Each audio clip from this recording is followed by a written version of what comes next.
This is the national flag of Lebanon. 2 red stripes, a white one, and a green cedar in the middle. The flag of a country divided politically, religiously, and ethnically.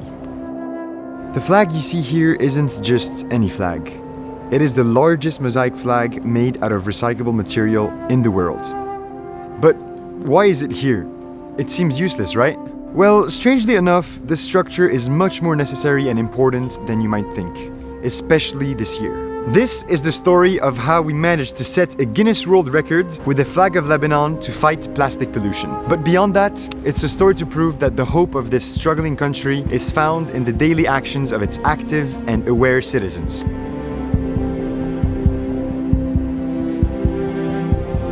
Okay, so this is how it all started. Plastic bottles. This year, I noticed that I drank this many water bottles every week. And I repeat, every week. That's a lot of plastic waste. If everyone in Lebanon did this, the garbage situation would be really bad. Oh wait, that's exactly what's happening. The system is trash, and as a consequence, trash is found everywhere. Despite everything that's happening in the country recently, whether it's the economic collapse, the political crisis, the COVID lockdowns, the struggling businesses, or the aftermath of the Beirut explosion, we're ignoring a problem that has never been properly tackled. That, in my opinion, is one of the most important issues on the long term, the environment. Sorting our waste and recycling is so simple, and yet it's barely applied in Lebanon. In the country, very few recycling companies exist, and as a consequence, consumers rarely dispose of their waste properly. There is a huge lack of awareness, but even more than that, the lack of a proper waste management system. I mean, of course, ideally, the solution would be to stop generating waste in the first place. But while we can't directly impact the production part of the cycle, we can at least tackle the consumer's end and encourage everyone to reduce, reuse, and recycle in that order of priority. So yeah, I couldn't stand here just doing nothing. So I decided to create this initiative that I called Plastic Free Lebanon. Wow! With the help of some good friends, we started working in different ways, raising awareness on social media, suggesting practical alternatives, and organizing cleanups to build a community of motivated Lebanese citizens. We became super active after the Beirut explosion, picking up thousands of forgotten plastics items from the streets. These are the bags we saved up today. Going strong. And about 100 volunteers did house-to-house pickups all over the country to redirect this waste towards recycling companies. Save your plastic bottles, guys. Yeah, baby, look at this. We got another bunch of bags, 15 bags, thanks to Miriam, right here. And a new patch. Right now. Job done. But I felt something was missing, something like a PR stunt or something that could raise even more attention on the subject, something that would push people to not only change their habits as individuals but also work as a community in a fun and creative way to change the system. So this is what happened. My name is Rob and I'm a 21-year-old filmmaker and the founder of Plastic Free Lebanon. Our plastics end up here every day and it will take at least 450 years to decompose. This needs to change. That's why I teamed up with Chaptini to create the world's largest mosaic flag made out of recyclable material. This record has 3 aims for Lebanon: raising awareness about plastic pollution, encouraging sustainable habits, and reminding everyone that big changes start individually. We've already collected plastic items from all over the country, but we still need your help to collect white bottle caps, red bottle caps and hunting cartridges, and small green bottles. So, collect your plastics in bags, contact Plastic Free Lebanon to find out where to drop them off, and continue spreading the word around you. So let's set this record together. So yeah, we had the world record lined up. But how exactly did this happen, and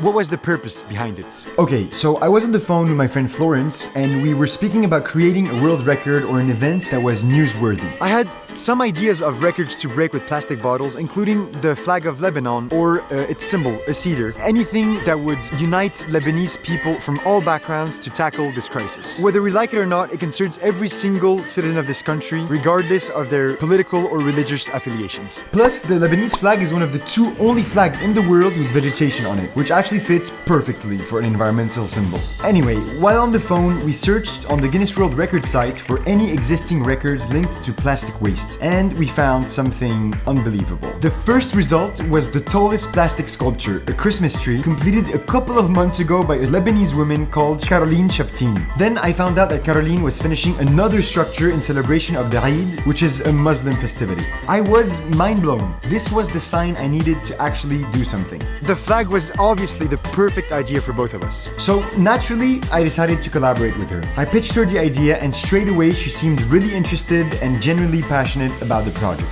Caroline had more experience with world records, obviously, so she suggested the idea of making a mosaic flag. It was the most doable, and we would build it from all kinds of plastic waste collected all over Lebanon. So here's what the flag will look like. It will be big, 300 square meters, 15 meters wide and 20 meters long. It will be made in the Jupiter venue in Bnashai, which is close to where Caroline lives. And the whole project will be endorsed by the Green Community NGO. The recyclable plastics used will be bottle caps for the white parts, green bottles for the cedar, and all kinds of red plastics for the reds. Bottle caps, hunting cartridges, shisha tips, candle holders, etc. And once the flag is complete, we'll donate all the plastics to various recycling companies. Since Caroline and I lived a bit far from each other, we decided to divide our workload. She would manage the logistics of the structure with volunteers, while we would work on providing parts of the materials needed, as well as coming regularly to work on the structure itself. And Plastic Free Lebanon started super strong. Hundreds of people started saving plastics in their households and volunteers went to collect them. I'm doing it for Plastic Free Lebanon. I personally drove around on a daily basis, filling the car up with tons of bags. We got 8 bags today. Right here, more bottles. New batch for today. Done for the week. Once again, the car is full of plastic bags. We got even more bags. In the car, we got like 15. Freaking amazing. Look at this. So these are all the caps we need to sort out. We're sorting out the caps in order to find the white ones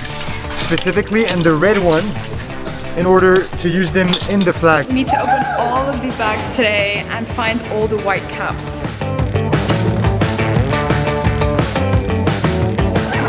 Hello and welcome to Yorgo's van. Right now we're in the van of Yorgo.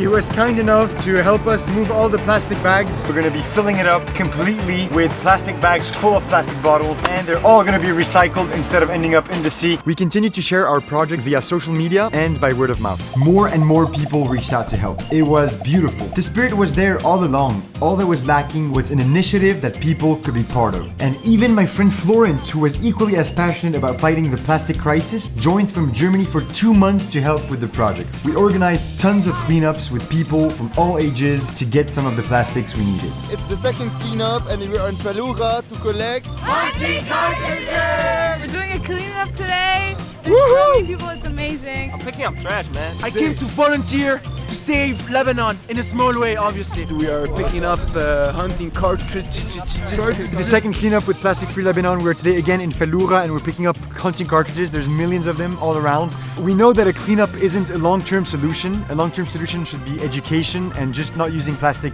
in the first place, implementing sustainable habits also. But at least it creates a sense of community and it raises awareness. So all the people that are coming here to help, they can speak around themselves in their own social circles. It's good to save the forest! Today was the third cleanup in Felura. It was the best one yet. This is all we collected today in a couple of hours of work, which is insane.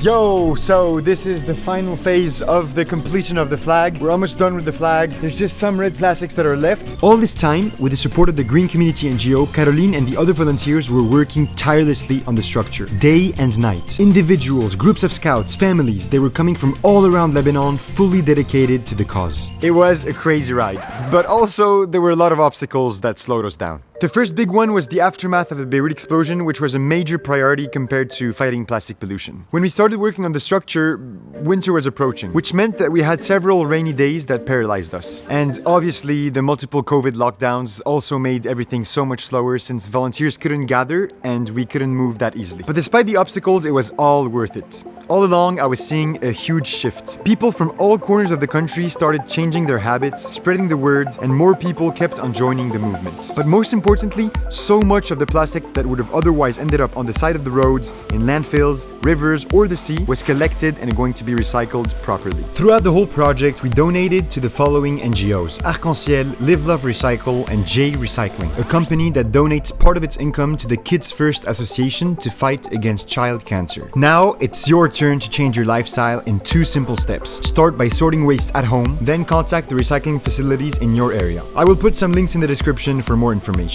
And finally, the day has come. The flag is finished. We've just set a new record for the largest mosaic flag in the world made out of recyclable material. Just look at it. Hundreds of thousands of little pieces of plastic are now side by side after weeks and weeks of work. We created the symbol of our country with the waste we usually throw away irresponsibly. Behind each item of plastic is an aware person that chose to use a separate bin and contribute to a greater cause. This flag reminds us that we may be weak alone, but stronger together. The politics of greed, hatred, and ego divided us, but our waste is one of the many reminders that we're all in the same shit together. We are part of an unsustainable system, environmentally, socially, and economically. We are the ones that are responsible for making the necessary change. And once everyone understands that and thinks beyond sectarianism, our country will be at peace and in harmony with nature and itself. The Lebanese private sector is powerful. Let's use it. Let's unite and let's take more initiatives. Yalla! Let's go, baby!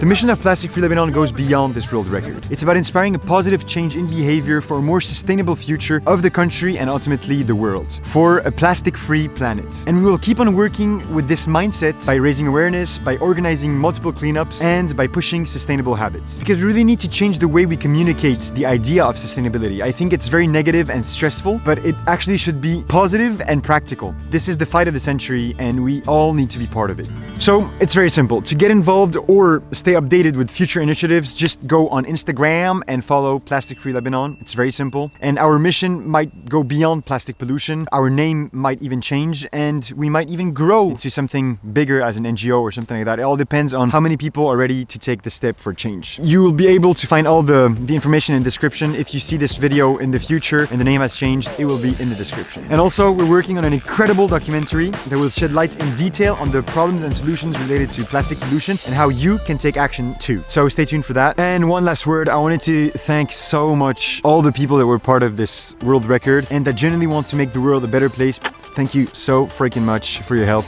and see ya.